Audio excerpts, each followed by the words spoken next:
it isn't just a one-time thing. Everybody needs ongoing training and development. We're all, works in progress. Right. Even you've been leading for decades, I've been leading for decades, but I very much view myself as a work in progress, and I will be forever. Good morning, HR. I'm Mike Coffey, president of Imperative, bulletproof background checks with fast and friendly service. And this is the podcast where I talk to business leaders about bringing people together to create value for shareholders, customers, and the community. Please follow, rate, and review Good Morning HR wherever you get your podcast. You can also find us on Facebook, Instagram, YouTube, or at goodmorninghr.com. Most employers recognize the importance of engagement in retaining employees and creating a productive work environment. But today's guest says that while employers may recognize the importance of engagement, their efforts are often too hit or miss and fall short of building a culture that consistently leads to good employee engagement. Michele Haugh is a certified HR professional with decades of experience ranging from specialist to senior leadership positions. And a decade ago, she co-founded EarlyHR Solutions, through which she delivers strategic support to over 200 early and growth stage organizations. She's developed Early Engage, a concierge service offering small and medium-sized organizations effective and affordable employee engagement and retention solutions. Welcome to Good Morning HR, Michele. Hey, thank you so much for having me, Mike. It's a pleasure to be here. Well, I'm glad you are. So let's start with definitions. What's your working definition of employee engagement? So I like to keep things simple for people to understand. And so when I think of employee engagement, I think of how do people show up? How do they show up every day? And how are they putting forth their effort in the work that they're doing? And we all have sort of job tasks and duties that we do, but we all know that we also have discretionary effort. Right. And so when individuals are engaged, they're not just doing the tasks that are assigned to them. They're actually going above and beyond and using that discretionary effort to really kind of rise to the occasion and really do whatever they can to help move the organization forward. And so that discretionary effort is going to display good employee engagement. Yeah, you see that a lot where you see people on some of the, some of the subreddits like anti-work and things like that, where they say, I'm just going to show up and do the bare minimum not to get fired. That's Exactly. really low employee engagement, right? And then you've got those employees who are bought into the organization's mission. They feel respected, they feel heard, and they understand what their job contributes to the outcome and who we serve and those kinds of things. And they're looking for that extra bump, that extra thing they can do along the their course of the day. And I think you walk into an organization, spend 10 or 15 minutes there, you can tell if these employees are engaged or not. Yes, absolutely. And it probably seems self-evident, but why do you think employee engagement is really that important? Well, employee engagement is really a predictor of how well an individual and ultimately an organization is going to perform. And it's not only tied directly to performance, but also retention. We know that organizations that have a high level of churn are not able to reach organizational goals, much like an organization that doesn't have that constant revolving door. So there really is a direct correlation between retention as well as productivity. And so it really is truly a business issue. It's not just a rah, let's all have fun and, get along with one another. It is a predictor of business success. Right. We're not just here to sing Kumbaya, right? I mean, we're here to execute the mission of the organization to make money, or if you're a nonprofit, to deliver service to your community, whatever it is you're trying to do.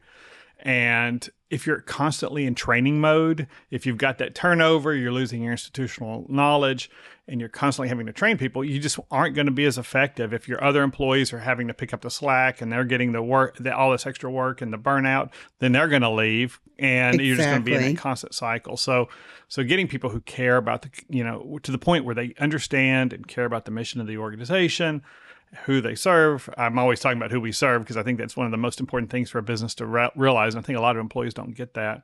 But if you're constantly turning over, you're going to have that problem and you're not going to get the productivity that you want from your employees. So what do you see most employers get wrong about engagement?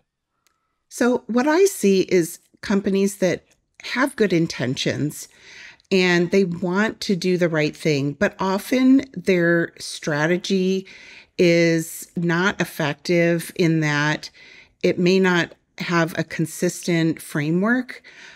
Quite often, I call it the spaghetti at the wall approach, where they just sort of try different things, throw things out there, but there's no kind of science or predictability behind it. I also sometimes call it the puzzle of hit and miss practices, where there's just sort of these random initiatives that are going on.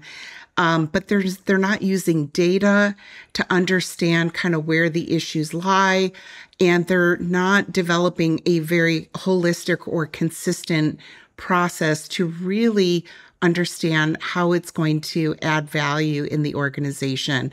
So, we see a lot of inconsistency, and when there's inconsistency, I call it the intentions to action gap.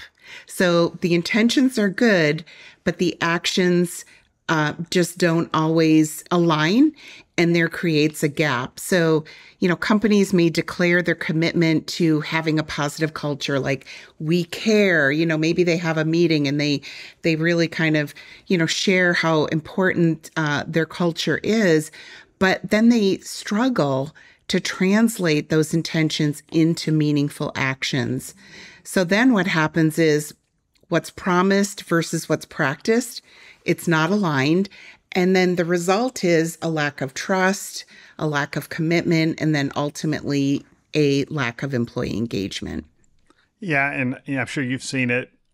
The HR leader or the CEO or the COO, somebody goes to a conference and they're talking to their peers, or they hear a presentation, they come back all fired up. We got to get a foosball table, or we got to do whatever. Employee of the Month award. Yeah. And then they implement it and don't have a plan for how do we measure if this is even effective. And then it gets adopted or it doesn't. It kind of rolls by the wayside. And then we're in the same ditch we've been in. And then somebody goes to another conference and here comes another set of ideas. And it's not, like you said, systemic. So what do you think a systemic approach to engagement really looks like? So a systemic means that, there's some predictability. So that when you have predictability and you show up and you do the same things over and over, it reduces ambiguity and it increases trust and respect. So if you say you're going to focus on, we're going to become more of a training organization, we care about your professional development, and you start off by offering some training or professional development, and that just, again, kind of fizzles out, people are going to be like, yeah, right. We don't really trust this. But if you show up and consistently offer those training opportunities, or maybe it's your DEI strategy. You claim that you are a very inclusive, organization. You really strive to have belonging, but then the efforts of that fall short and there isn't a consistent focus, then people think it's just lip service. So, that predictability is really, really critical. And once you have that predictability, then people will be more confident in what the company is doing, and they'll start saying, you know what, I will invest my time and my energy in these company initiatives because they're really meaning what they are saying.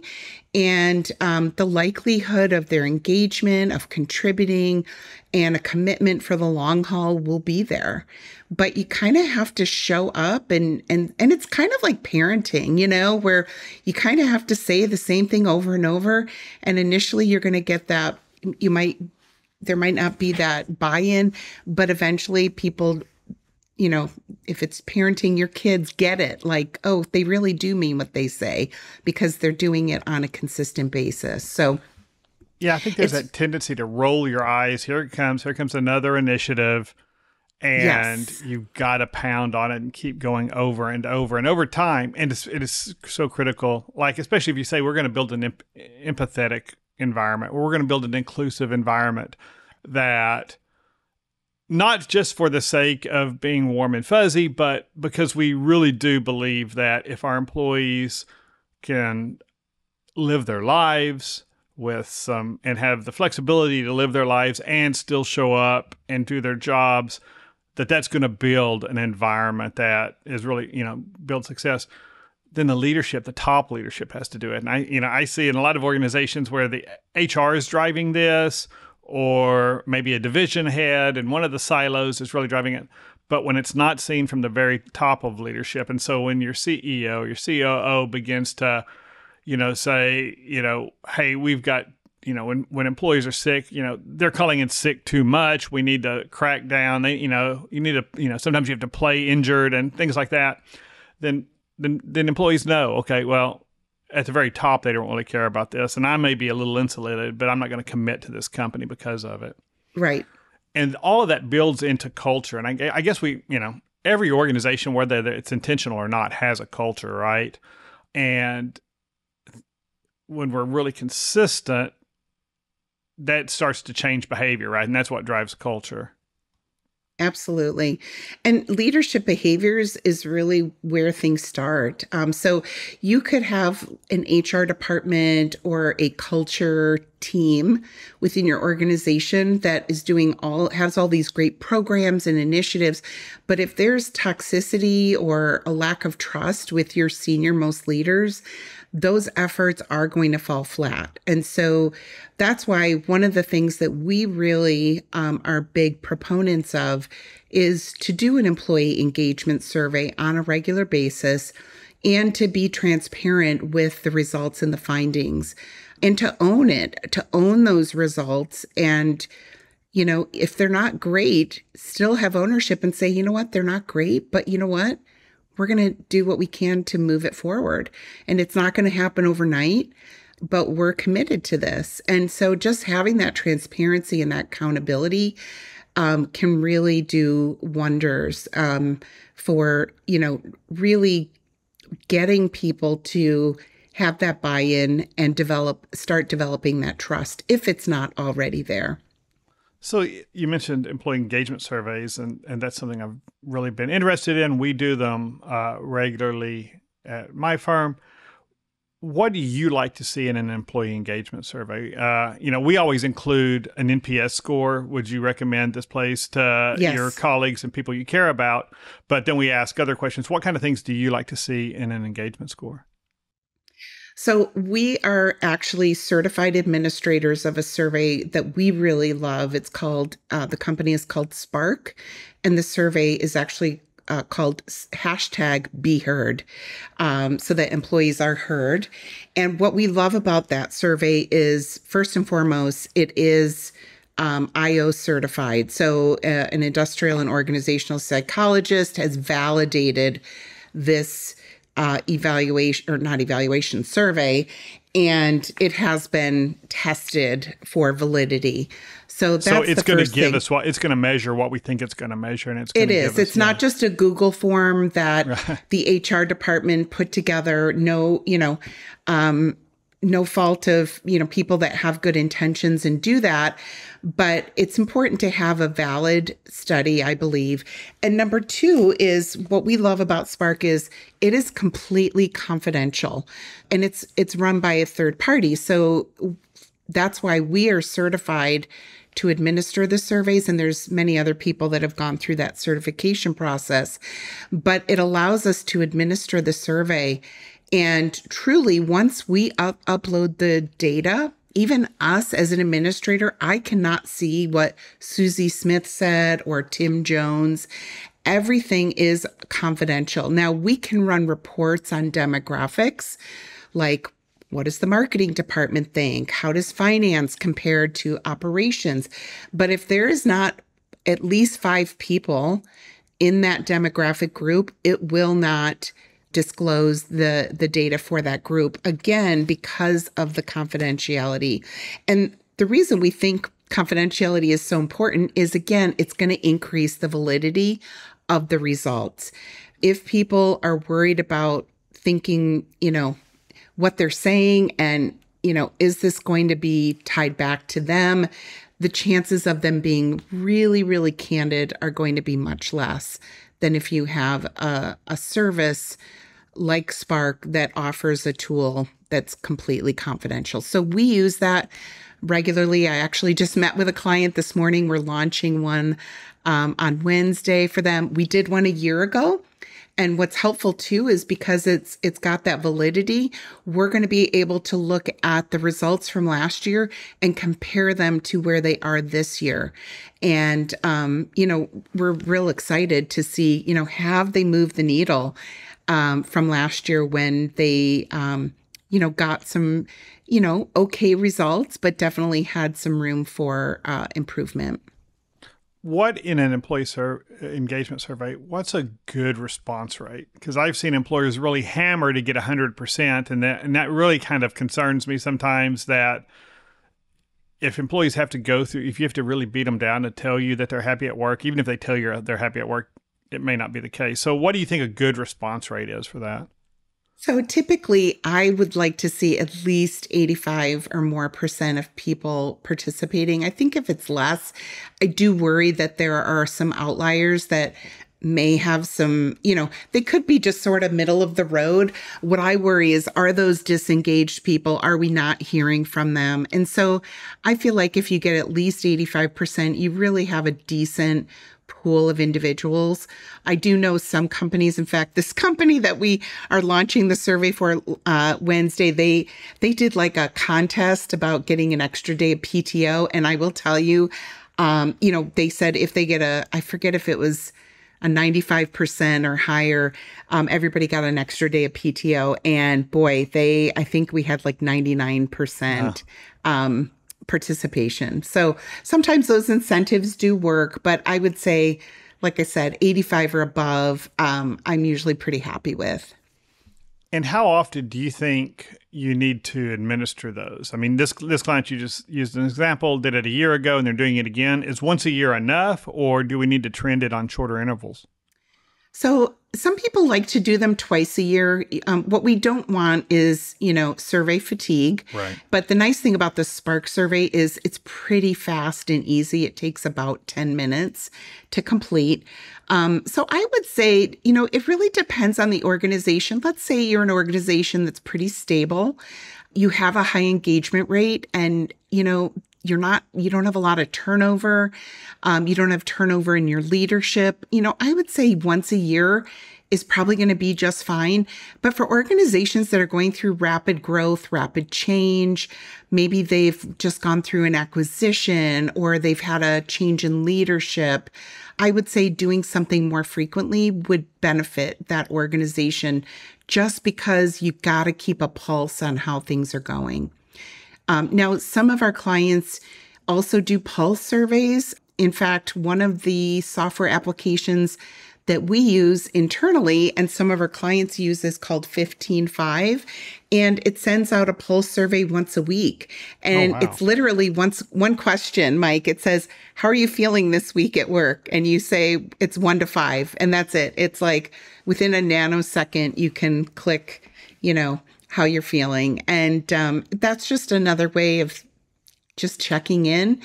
But again, I think it does depend on the organization, how much change is going on, how much churn there is, and some of those other factors. And let's take a quick break. Good Morning HR is brought to you by Imperative, bulletproof background checks with fast and friendly service. If you're an HRCI or SHRM certified professional, this episode of Good Morning HR has been pre-approved for 1/2 hour of recertification credit. To obtain the recertification information, visit goodmorninghr.com and click on Research Credits. Then select episode 154 and enter the keyword consistency. That's CONSISTENCY. And if you're looking for even more recertification credit or you just want to learn something, I'm hosting a webinar on July 11th entitled The Ethical and Practical Considerations on the Use of AI in Human Resources. We'll talk about the history of artificial intelligence, the way we use it every day without realizing it, and how generative AI like ChatGPT can bring value and risk to the organization. We'll also consider ethical issues employers face as they implement AI. This free webinar is pre-approved for an hour of recertification credit from both HRCI and SHRM, and you can register at imperativeinfo.com/webinars. And now back to my conversation with Michele Haugh. One of the things that, I'm embarrassed to admit that even I in the past have been guilty of is we get these results back from surveys. And there are some things that we could do, but they don't get priority. And so we do the next survey come around and you get the same set of responses. And you're like, oh, crap, that's something I could have fixed 6 months ago when we did our last survey and it sat there. So, and I think it probably, if it's consistent, begins to undermine your credibility when you're asking those surveys. So talk about, how do we respond to this data?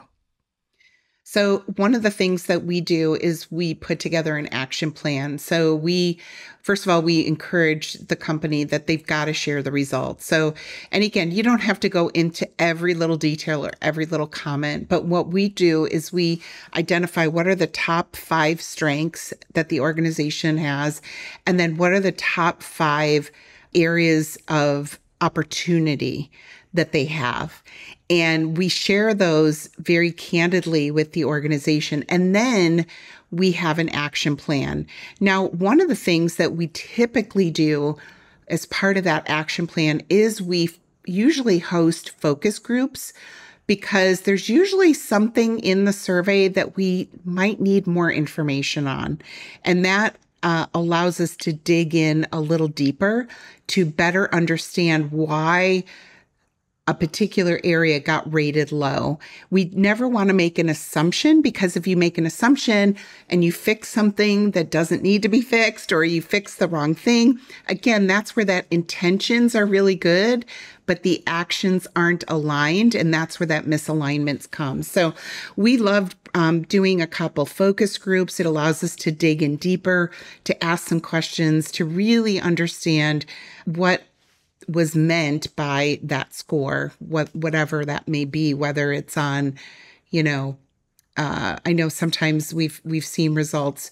In fact, one company we did a survey for was very male dominated.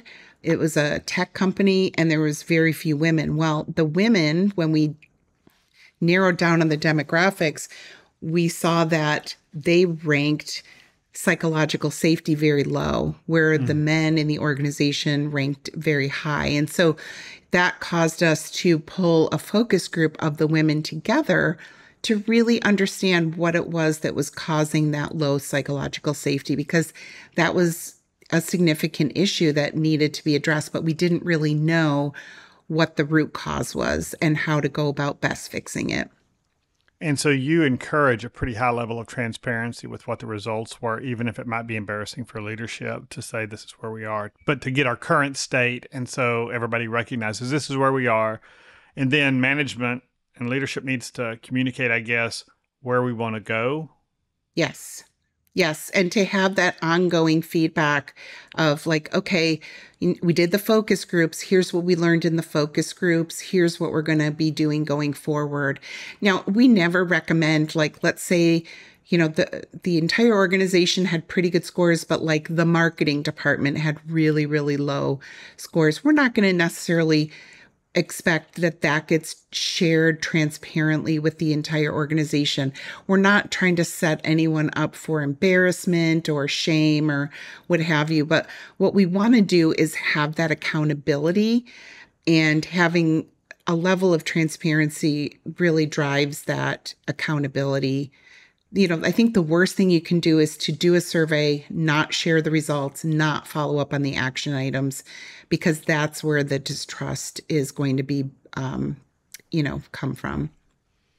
And so, every organization has values, whether they recognize them and they're on the wall on a poster. And in my values presentation, I made it last week at a conference. I talk about 3 kinds of values: the actual values, the way things really get done in the organization, what we really incentivize and reward. And then aspirational values, which, we would like to get there. This is where we really want to change the way the organization thinks about things, and we want to move towards that. And then just the feel-good ones, just the ones, we're going to do whatever the hell we want to, but we're going to put up on the poster something that looks really good when we have visitors. When we're talking about employee engagement and building culture, how do our values really affect that? Yeah, so that's a great question, Mike. One of the things, in fact, you and I were at that conference, and we actually talked about this. This is one of the things I chatted about, was the importance of tying in the values to every part of the employee experience, if possible, and looking at it very objectively as far as, okay, here's what our values are. How do they translate to every single aspect of our engagement with our employees? Everything from how are we attracting candidates? How are we onboarding them? How are we rewarding them, or recognizing them? How are we holding people accountable? If you have these values and you're not holding people accountable to them, they're not really values then, right? They're not, right? So if you say that, we really value integrity, and then you have a tough decision to make, and it's not made with integrity, and your employees see that, they're going to be like, that's just writing on the wall. We're not standing by what our company values are. But if you're tying it into all aspects of the employee experience, then again, you're going to have that buy-in, and people are going to start exuding those, behaviors that uphold the company values. Yeah, I'm always pushing that values be part of your performance management review system. Yep. Because, how often is it that we have to really terminate an employee's employment because they can't do the job? It's almost always some sort of behavior. And it may not be bad behavior, but it may be the wrong behavior. They value different things. Or, and you mentioned that kind of cognitive dissonance between what we say our values are and what we're actually doing. And I always go back to and every time I talk about it in a group, everybody nods their head of HR people. I'll talk about that salesperson who we say our company value is teamwork. We work as a team. We work with, one of our one of our values is always work as one with compassion and respect. But then you've got that salesperson who is a lone wolf. He will stab you in the back. He'll make commitments that operations can't support, just whatever he does to do to close the sale. But he brings in the revenue, so we're going to promote him, or we're going to continue to let him behave that way, and we're going to incentivize him with commissions, regardless of how he lives our values out. And I think when everybody sees that, they say, oh, that's how you really get ahead in this organization. So that value of working as a team doesn't really hold any water. Yeah, exactly. Yeah, you've got to be able to live them out. And if you can't live them out, then perhaps you've got to change your values, right? And, redefine what exactly they are. And so, you've talked about good intentions, and I think the road to hell is paved with good intentions. And I think we have good intentions often, but managers and employees tend to follow the rule of inertia.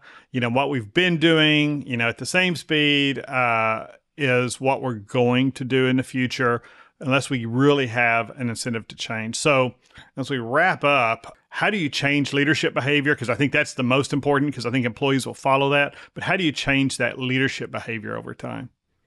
So one of the easy things that I try to do is make it operational. If you make something operational, typically it's going to happen.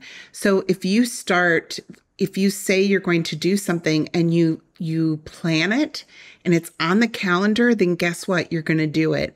If you don't and you just talk about it, then it never happens. And all of a sudden you blink your eyes, you're halfway through the year and you're like, oh gosh, I guess we never really did do those things that we said we were going to do. So one of the things that I really feel strongly about is building a 12-month roadmap and doing it well in advance. Like, so for example, if somebody is looking to do something different in 2025, now is the time, June, to start planning that for 2025 and putting that roadmap together instead of waiting until you're in the moment being like, so what are we going to do next month? Or what should we do in the next couple months? Because then it just doesn't happen.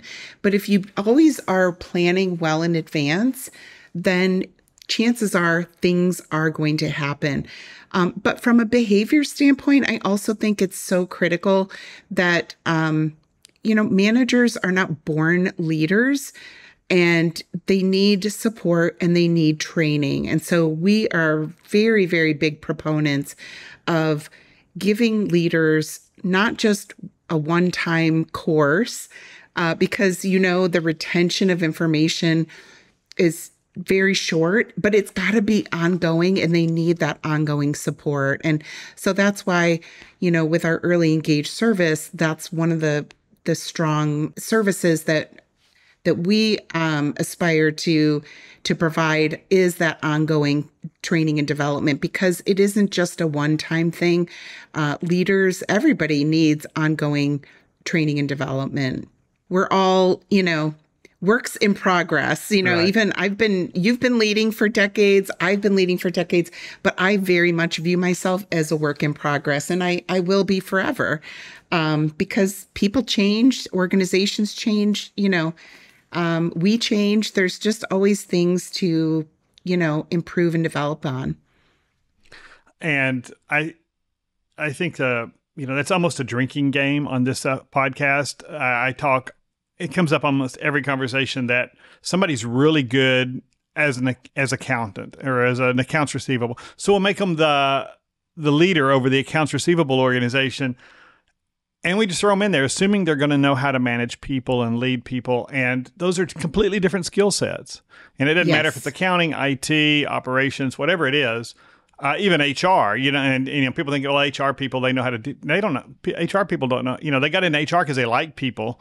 And then you get into having to manage people and that'll make you hate people. So, people have to, and so we have to give them that training. And I think, and I talk a little bit more about what y'all do with Early Engage and how that works, because that training to that frontline supervisor is so key. Yeah. So what we do is we offer, I talked about that 12-month roadmap, and that's exactly what we do. Is we have consistent training and development every single month. So if individuals are subscribers to our service, they're going to be able to offer their employees both personal and professional development. And we also do a lot with driving cultural awareness, because we know that creating a culture of belonging, it's important for companies to recognize different cultures, different holidays, celebrations, things like that.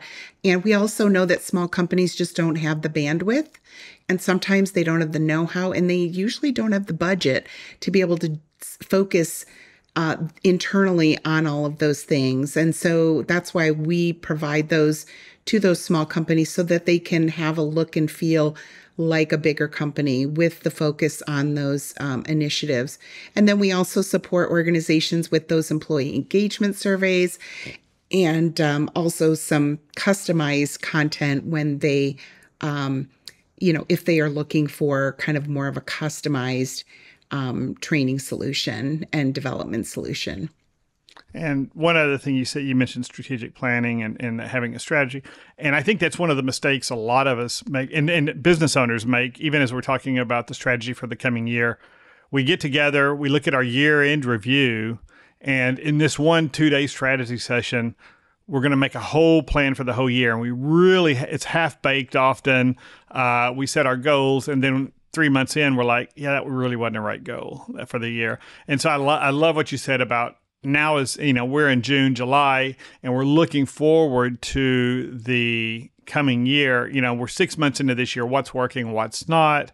Let's have a quarterly meeting to sit down and think about that, and then say, okay, as we look, if we accomplish our goals this year and we assume those are the right goals, what does next year look like? And what do we need to be thinking about? What information do we need to be gathering so that in 6 months we can take the next step and we're not starting from step one scratch in January, February?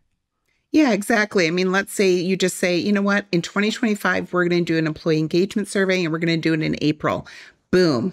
It's scheduled, you start working, and then you work back. So we all know how to run operations. We all know how to run businesses. And if you approach employee engagement in an operational way, you will actually do the things that are necessary to drive that consistency. But if you just do it sort of hodgepodge as you think of it, it just doesn't happen. It falls to the bottom of the priority list because we all get busy. So, the companies that we know that have this dialed in, they have those things programmed in. And so that's why our Engaged Plus service has 3 customized workshops in a 12-month period. So when we onboard a client, we're like, okay, let's look at the next 12 months and let's pick those topics and get those scheduled now. And then it's done. And then they know they've at least offered their employees 3 meaningful sessions. And then they've also got those monthly sessions that we offer that are open to anyone. We also say, okay, when are you going to do your employee engagement survey? We get that booked. And so just having those rhythms, it's amazing that when you plan things, they will happen. It's kind of like, when you put a date on the calendar with your significant other, it happens. If it doesn't, you just get busy and it doesn't happen. So build that consistency in to build your culture. Well, Exactly. That's kind of been the theme today. And that's all the time we have, but thank you so much for joining me, Michele. I really enjoyed it. Oh, thank you. It's my favorite topic and I love talking about it. So really appreciate you having me today. And thank you for listening. You can comment on this episode or search our previous episodes at goodmorninghr.com. We're also on Facebook, Instagram, or YouTube. And don't forget to follow us wherever you get your podcast. Rob Upchurch is our technical producer, and you can reach him at robmakespods.com. And thank you to Imperative's marketing coordinator, Marianne Hernandez, who keeps the trains running on time. And I'm Mike Coffey, as always. Don't hesitate to reach out if I can be of service to you personally or professionally. I'll see you next week, and until then, be well, do good, and keep your chin up.